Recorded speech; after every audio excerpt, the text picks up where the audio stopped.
Vivek Ramaswamy just recently announced his run for president. He's a former biotech executive who sold his company and made a lot of money. Made some interesting rumblings over the last couple of years. So he wrote a book called Woke Inc. It was actually a fantastic book, in my opinion, because it was about ESG and specifically about the takeover and the use of shareholder capitalism to push values that don't necessarily not only align with the American public, but really much more hurting the country, using these values and others to go away from the core value of business. Go ahead. Let me just say, because I think we have a different view on this. My critique of ESG is that it's just like a basic corporate virtue signal that is actually meaningless and doesn't really accomplish what they claim that it's ultimately accomplishing.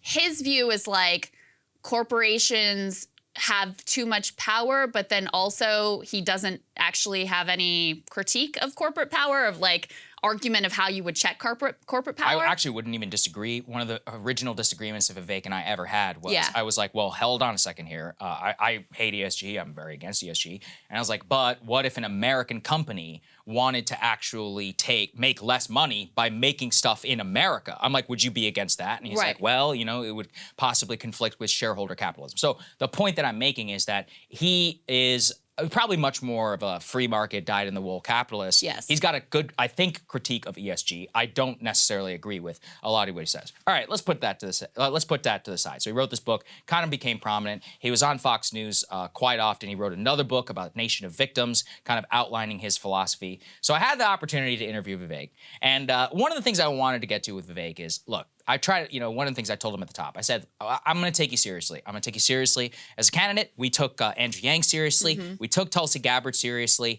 He came on the realignment because he's comfortable. We've interviewed him a couple of times there, and we have a long-standing relationship. But in this, you're going to see that Marshall and I press him a little bit on some of the interesting political questions that he hasn't gotten to. And one of those that I was really intent on getting was Trump. Because I'm like, look, you cannot sit here just and say Trump is a friend and why I'm moving forward.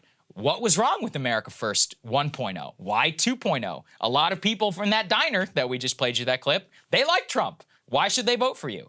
And he offered what I thought to date was his first tepid criticism of Trump. Let's take a listen to some of that as well as some of the policy disagreements. What was wrong with America First 1.0? Why is 2.0 better than 1.0? Nothing was wrong with America First 1.0. I wouldn't borrow the lingo America First if I thought something was wrong with it.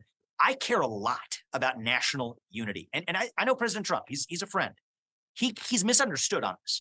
He cares about national unity too. I know he does. But I don't think is capable in the same way of delivering it. Because if he was, we wouldn't be where we are right now. And on the election of 2020, was it stolen or not? Yes or no question? Yes, but not in the way that you mean that question. Okay. So what do you mean by that? I think the technology companies tilted the scales of public debate. Okay. I think the Hunter Biden laptop story epitomizes what was wrong with the lead up to that election cycle. Okay, there was a true story that was censored in the name of misinformation, actually created more misinformation, that somehow this was Russian disinformation. Guess what? This was American disinformation, that actually wasn't a true story. No disagreement on much of what you said, but I do have to get specific because it's an important thing. I'm talking about mass voter fraud. There was no mass voter fraud in the 2020 election. I have not seen any evidence of mass voter fraud. I distinguish that from micro examples that have clearly been reported and documented. So, you know, the first initial criticism that I yet to see from Trump, still tepid, let's be honest, which was, well, you know, I want to unite America, and if Trump could have done it, then he would have done it, which actually I don't think is a bad message for a general election candidate. Right. But in a Republican primary, I don't know how that's going to fly. Also, let's all be here. Like, look, I think he's correct. There was no mass voter fraud in the 2020 election. I think you're going to have a tough time winning in the nomination with a blunt, basically, statement of fact like that, as much as I would like it to be that way. Krystal, how many GOP primary candidates did we say go down over Stop the Steal? Yeah. Over a dozen. Yes. Now, look, all of them lost. Test in the GOP primary. It's huge. We have to be honest here. So I think that answer certainly could be a problem for some of the folks in MAGA. If you listen to some of the longer interview, one of the things is I asked him on America. I think it came down to this: 2.0 versus 1.0. I would love to believe that there is a 2.0, but I'm looking at that diner. I think people like 1.0, and when I say 1.0, they like Trump. It's just it's a personality. It's paired with Trump. Occasionally there's some policy and stuff that is sprinkled within there. And I just, I didn't get from that interview yet. I'm like, based on what I know and have seen from the dynamics of primaries with Republicans, I think it would be tough. It's a tough way. I mean, he uses a lot of buzzwords that don't mean a lot, like his whole, we need a national identity. I don't really know what that means concretely. And then when you talk about specific policy differences that he has from Trump, as I said earlier, he's worse. He's worse in terms of, in terms of my opinion, but also in terms of the opinion of like 80% of people, including an overwhelming majority of the Republican primary base that wants Social Security and Medicare to stay intact. So he's actually, in a way, not America First 2.0. He's sort of like a regression, a throwback on issues like that to more of the Paul Ryan, Mitt Romney mindset. The other piece that we get a glimpse of there, and actually Marshall asked him a really great question about, he was like, okay, you say you want to be a unifier, but what you're saying about climate change in particular is going to like instantly piss off half of the country. And I think what he's speaking to there is a core, listen, I'm not a Republican. Obviously, this guy's not for me, and I have a disagreement with him on any number of issues. However, I think the core flaw at the center of his case is he wants to be a unifier, but he's talking about and leaning into culture war issues, which are inherently going to divide the country 50-50. But that's what the base likes, and that's fine, but you have to be honest about that. But if you want to be a unifier, there's an obvious set of issues that you talk about which have appeal, across partisan aisles, which are, listen, what do most people care about? They want a job. They want a good wage. They want to have health care. He doesn't talk about any of that, which for most normal people, like, these are the things that they really care deeply about, or being able to depend on Social Security when they retire. That's an actual unifying agenda if you want to be a unifier. Leaning into like transgenderism and the central bank digital currency and affirmative action or whatever you think about those issues, they're not exactly big national unifying issues. I couldn't help but think that, to be honest. Look, I would love to ban affirmative action. I think it'd be a very popular thing. Would I run on it? Probably not. It's one of those where it's just not really at the top. I'm a commentator. I can talk about it. I know it's popular, certainly. But like, if I were running for office, I'm not sure that'd be the one that I would lean into. It's just missing the point of like the core issue. It's agree with your position. That's fine. Right. But like, that's your platform? And that was the first thing. He brought it up multiple times. He did. I mean, that's his thing. He's leaning in, and okay, we'll see if it works out for him. My actual, I will say, I actually thought one of the more interesting parts is on Medicare. And I was like, okay, well, what about Social Security and Medicare? Because it actually goes on a little bit more than the critique of spending. And he was like, well, maybe we would cap Medicare at like 10 million. And I was like, dude, but that's like not a lot of people. He said that's a lot of people. I was like, I don't think that's a lot of people. It's means testing. I mean, these are classic neoliberal, like conservative suggestions about these programs. I have no issue with means testing it at 10 million, but it's one of those where I'm like, I don't think that even scratches the surface, because how many people have more than $10 million in this country? Maybe 100,000? Like, maybe. I mean, that's like 0.01% almost. I do have an issue with means testing, even at the high end, because the reason these programs are so popular and successful is because everybody feels they have a stake in them. That's fair, but I'm saying if you have $10 million, you're not going to use Medicare. You have private health insurance. It's one of those, it's a non-issue. Like, it's, we're not paying for your health insurance. You're going to save the government $3. Congratulations. Maybe less. Yeah.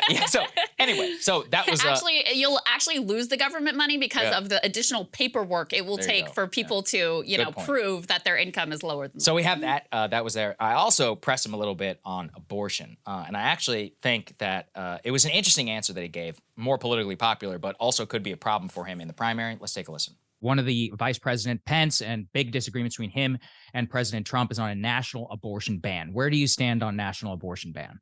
So I am pro-life. However, I think that for years, on constitutional grounds, we have correctly argued that this is a state's issue, and I think it should remain a state issue. I think overturning Roe in the Dobbs decision, I think, was the right decision on hard constitutional grounds. Full stop. I'm hardline on that. Crystal clear. I think that we constitutionally finally got it right. That's where I'm at. For years, it was argued to be a states' rights issue. And both for constitutional as well as public policy reasons, I think that's where it should rest. So would you sign any federal abortion legislation, 15-week ban, 22-week ban, as proposed in the Congress? As somebody who is staunchly pro-life and unapologetic about that fact, I think that the states should get to that answer.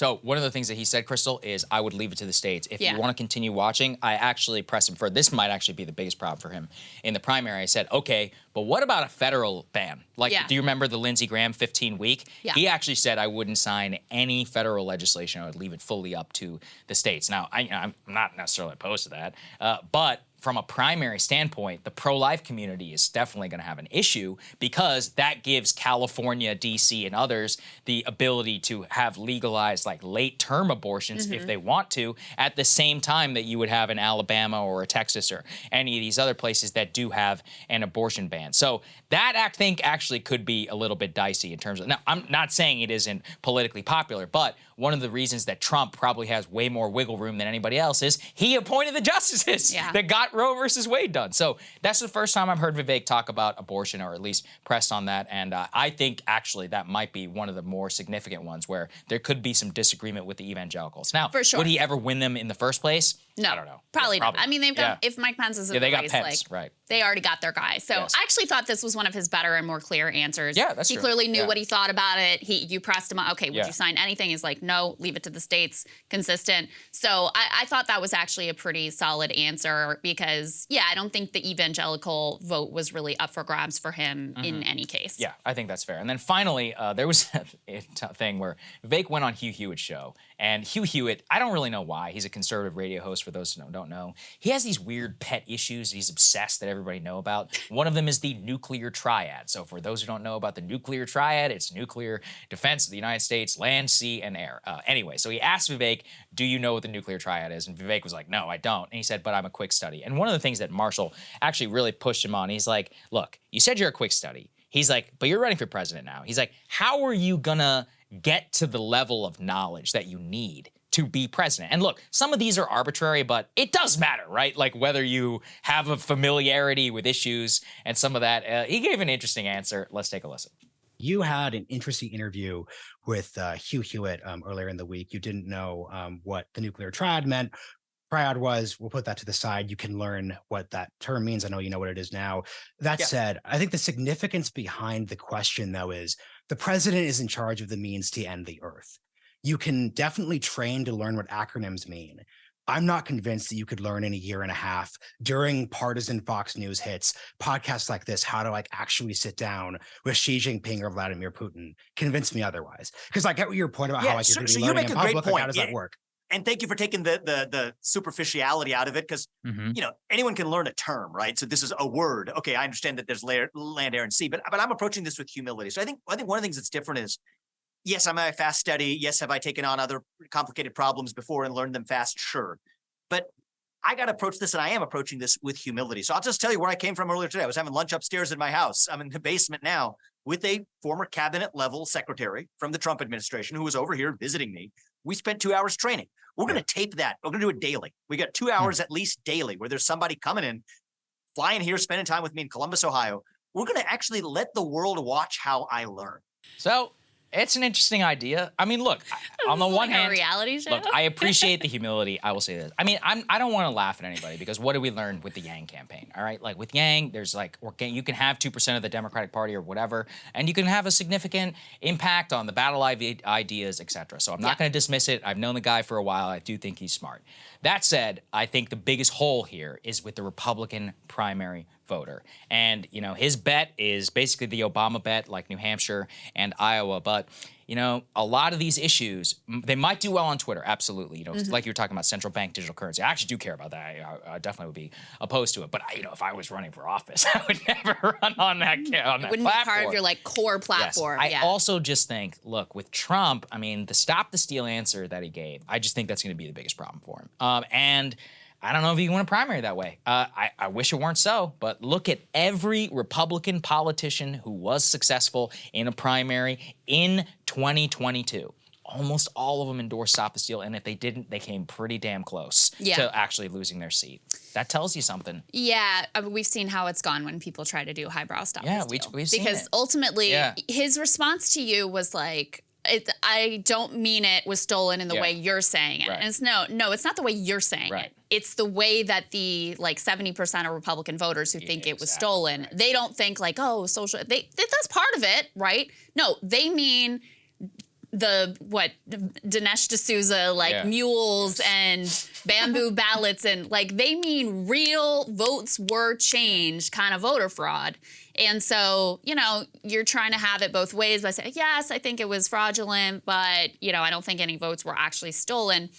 That's not going to be sufficient for what they want to hear ultimately. I agree completely. So anyway, you can go watch the full thing if you want I thought to. you did a good job interviewing, getting some things to him that he hadn't been pressed on before, which is always an interesting, it's an important additive to the conversation. My goal was, look, you know, this is the problem. Like when he's an author, it's one thing because we're just talking, you know, whatever, we're going to stick with that. But I was like, hey, man, like you're running for Republican president. Like I got to ask you about the debt ceiling. I got to, you know, like we got abortion, stop the steal. Like these are all, we live in this world, you and I, Krystal, and like you and I know what the actual check boxes are for anybody who wants to make it in Washington. And that was kind of Marshall and I's goal in getting out of that. So go watch the full thing if you're interested. Unfortunately, we didn't have as much time as I would have liked, but he said he would come back, so we'll see. Hey guys, ready or not, 2024 is fully upon us now, and Saagar and I have been brainstorming ways that we can really up our game for this critical election. Yeah, we rely on our premium subs to expand our coverage, to add staff, to upgrade the studio. We just want to give you the best independent coverage of this election, which is possible. So if you can help us out, become a premium subscriber today, breakingpoints.com, or the link is down here